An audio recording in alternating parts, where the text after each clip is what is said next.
आज की व्याख्यान में हम भाषा एवं व्याकरण के विषय में चर्चा करेंगे। भाषा और व्याकरण जो कि हमारे एमए चतुर्थ सेम के पाठ्यक्रम में है, किंतु भाषा और व्याकरण की जानकारी सभी के लिए आवश्यक है। भाषा विचारों की सार्थक अभिव्यक्ति को कहते हैं, जिसके द्वारा मनुष्य अपने भावों एवं विचारों को स्पष्ट एवं पूर्ण रूप से बोलकर अथवा लिखकर प्रकट करता है। भाषा की कुछ विशेषताएं होती हैं, जैसे भाषा सामाजिक संपत्ति है और जिसको हम अनुकरण के द्वारा सीखते हैं। भाषा परिवर्तनशील होती है तथा उसकी एक निश्चित भौगोलिक सीमा होती है। भाषा की एक प्रवृत्ति है कि वह कठिनता से सरलता की ओर होती है और प्रत्येक भाषा की उसका एक मानक रूप होता है और एक भाषा के अंतर्गत कई उपभाषाएं तथा बोलियां आती हैं। भाषा मुख्यतः इसके दो रूप हैं, मौखिक और लिखित। मौखिक भाषा के अंतर्गत जब हम अपने भावों को बोलकर प्रकट करते हैं तो वह मौखिक भाषा कहलाती है। लिखित भाषा के अंतर्गत जब हम अपने भावों को लिखकर प्रकट करते हैं तो वह लिखित भाषा कहलाती है। सांकेतिक भाषा के अंतर्गत जब हम संकेतों के द्वारा समझने का या समझाने का प्रयास करते हैं। व्याकरण के अंग के अंतर्गत हम पढ़ेंगे वर्ण विचार, शब्द विचार और वाक्य विचार। वर्ण विचार, इसमें हम वर्ण, उसके भेद, आकार, उच्चारण इत्यादि के विषय में अध्ययन करते हैं। शब्द विचार, इसके अंतर्गत हम शब्द के भेद, उसकी व्युत्पत्ति एवं रचना के विषय में अध्ययन करते हैं। वाक्य विचार, इसके अंतर्गत हम वाक्य के भेद या शब्दों से वाक्य की संरचना इत्यादि का अध्ययन करते हैं। वर्ण विचार, वर्ण मूल ध्वनि की वह छोटी से छोटी इकाई जिसके और खंड न किए जा सकें वर्ण कहलाते हैं। वर्णमाला, वर्णों का समूह ही वर्णमाला कहलाता है। स्वर, जिन स्वरों का उच्चारण बिना किसी अवरोध या बाधा के होता है वे स्वर कहलाते हैं। व्यंजन, जिन वर्णों के उच्चारण स्वरों की सहायता से होते हैं वे व्यंजन कहलाते हैं। स्वर के भेद, पहला है ह्रस्व। इसके अंतर्गत जिन स्वरों के उच्चारण में एक मात्रा अर्थात कम समय लगता है उसे ह्रस्व स्वर कहते हैं, जैसे अ, ई, उ। दीर्घ स्वर, जिन स्वरों के उच्चारण में ह्रस्व स्वर से दुगना समय लगे अर्थात 2 मात्रा काल लगे वे दीर्घ स्वर के अंतर्गत आते हैं, जैसे आ, ए, उ इत्यादि। प्लुत स्वर, जिन स्वरों के उच्चारण में दीर्घ स्वर से भी अधिक समय लगता है वे प्लुत स्वर कहलाते हैं और इन्हें हम त्रिमात्रिक स्वर भी कहते हैं। जब हम किसी का नाम लेते हैं या उसे आवाज़ लगाते हैं तब भी यहाँ पर 3 मात्राओं का समय लगता है, या जैसे ओम, इस शब्द में भी 3 मात्रा का काल लगता है। उच्चारण के आधार पर व्यंजन के भेद, पहला है कंठ्य। जिन वर्णों के उच्चारण में जीभ कंठ की ओर मुड़ती है वे कंठ्य व्यंजन कहलाते हैं, जैसे क, ख इत्यादि। तालव्य,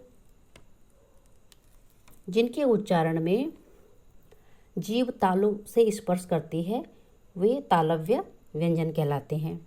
मूर्धन्य, जिन वर्णों के उच्चारण में जीभ मूर्धा अर्थात दांतों से ऊपर जो खुरदुरा स्थान होता है उसको स्पर्श करती है तो वे मूर्धन्य व्यंजन कहलाते हैं। दंत्य, जिन वर्णों के उच्चारण में जीभ दांतों को स्पर्श करती है वे दंत्य व्यंजन कहलाते हैं। ओष्ठ्य, इसके अंतर्गत जिन वर्णों के उच्चारण में जीभ के सहयोग से ओष्ठ परस्पर मिलते हैं वे ओष्ठ्य व्यंजन कहलाते हैं। नासिक्य, प्रत्येक वर्ण के पंचम अक्षर में जिसमें कि नासिका की सहायता से उच्चारण होता है नासिक्य के अंतर्गत आता है।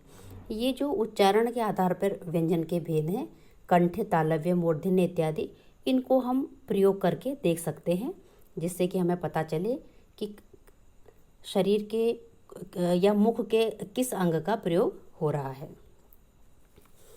शब्द भेद के अंतर्गत 2 तरह के शब्द होते हैं, सार्थक और निरर्थक। सार्थक शब्द, जिन शब्दों का कुछ निश्चित अर्थ होता है वे सार्थक शब्द कहलाते हैं। निरर्थक, जिनका कोई निश्चित अर्थ नहीं होता वे निरर्थक शब्द कहलाते हैं। शब्द विभाजन, पहला है व्युत्पत्ति के आधार पर शब्दों का विभाजन। रूढ़ शब्द, जो शब्द किन्हीं अन्य शब्दों के योग से नहीं बनते हैं और अगर वो खंडित भी कर दिए जाएं तो वो क्या होते हैं, निरर्थक हो जाते हैं, वे रूढ़ शब्द कहलाते हैं। जैसे माता, पानी, अगर पानी पा और नी को अलग अलग कर दिया जाए तो उसका कोई अर्थ नहीं रहता। यौगिक, यौगिक शब्द, जो शब्द अन्य शब्दों के मेल से बनते हैं वे यौगिक शब्द कहलाते हैं।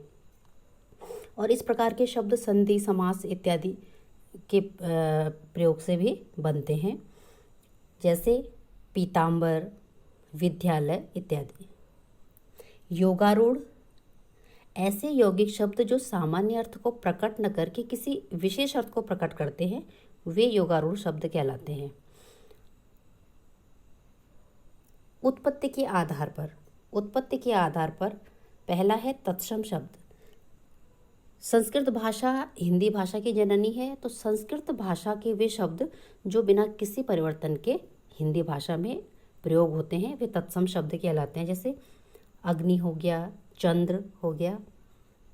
तद्भव शब्द, संस्कृत भाषा से हिंदी भाषा में आते आते जिन शब्दों में थोड़ा बहुत अंतर आ गया है वे तद्भव कहलाते हैं।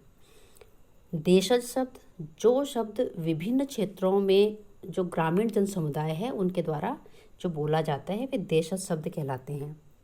विदेशी शब्द, जो शब्द विदेशी भाषाओं से जैसे अरबी से, फारसी, तुर्की इत्यादि भाषाओं से जो हिंदी भाषा में आ चुके हैं उन्हें विदेशी शब्द कहते हैं। प्रयोग के आधार पर, प्रयोग के आधार पर विकारी शब्द और अविकारी शब्द। विकारी शब्द, जिन शब्दों में लिंग, वचन, कारक, काल इत्यादि के कारण परिवर्तन आ जाता है वे विकारी शब्द कहलाते हैं। अविकारी शब्द, जिन शब्दों में लिंग, वचन, कारक इत्यादि का भी कोई प्रभाव नहीं पड़ता वे अविकारी शब्द कहलाते हैं। वाक्य, शब्दों के सार्थक समूह को वाक्य कहते हैं। वाक्य के तत्वों के अंतर्गत पहला आता है सार्थकता। वाक्य के लिए शब्दों का सार्थक होना बहुत अनिवार्य है, अर्थात किसी वाक्य का अगर कोई अर्थ नहीं निकलता है तो वो निरर्थक है। दूसरा है योग्यता, वाक्य में प्रयोग शब्द प्रसंग के अनुसार ही अर्थ देता हो। जैसे राम रोटी खाता है, ठीक है, लेकिन राम रोटी पीता है यह शब्द प्रसंग के अनुसार भी सही नहीं है और सार्थक भी नहीं है। आकांक्षा, वाक्य का पूर्ण अर्थ निकलना आवश्यक है, उसमें कोई संभावना न रहे कि वह अधूरा है। पदक्रम, वाक्य में प्रयोग शब्दों का सही क्रम होना बहुत ही आवश्यक है। अन्वय, वाक्य में प्रयोग क्रिया के साथ लिंग, वचन, कारक इत्यादि का सामंजस्य होना बहुत ही आवश्यक है। वाक्य के भेद, पहला है रचना की दृष्टि से वाक्य के भेद। सरल वाक्य, जिस वाक्य में एक उद्देश्य और एक विधेय होता है वह सरल वाक्य कहलाता है। यहाँ पर एक उदाहरण देखिए, राम पुस्तक पढ़ता है। यहाँ पर राम उद्देश्य है जो एक ही है, पुस्तक पढ़ना विधेय है, अर्थात एक उद्देश्य है एक विधेय है, तो यहाँ पर सरल वाक्य है।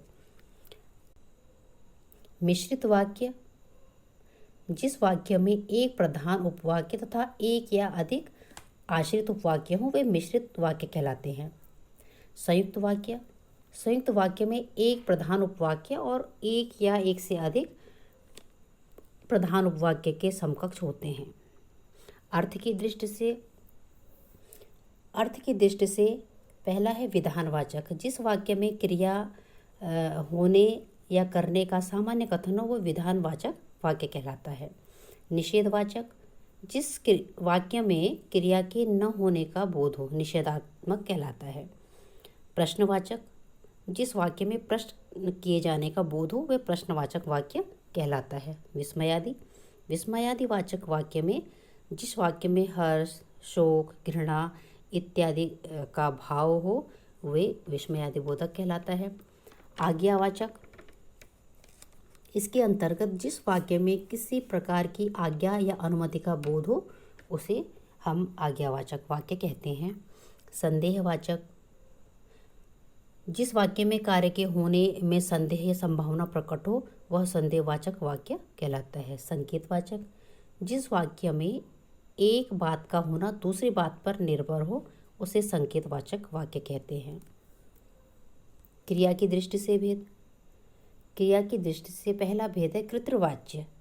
जब वाक्य की क्रिया कर्ता के अनुसार हो उसे कृतवाच्य वाक्य कहलाते हैं वे। कर्मवाच्य, जब वाक्य की क्रिया कर्म के अनुसार हो तब वह कर्मवाच्य वाक्य कहलाता है।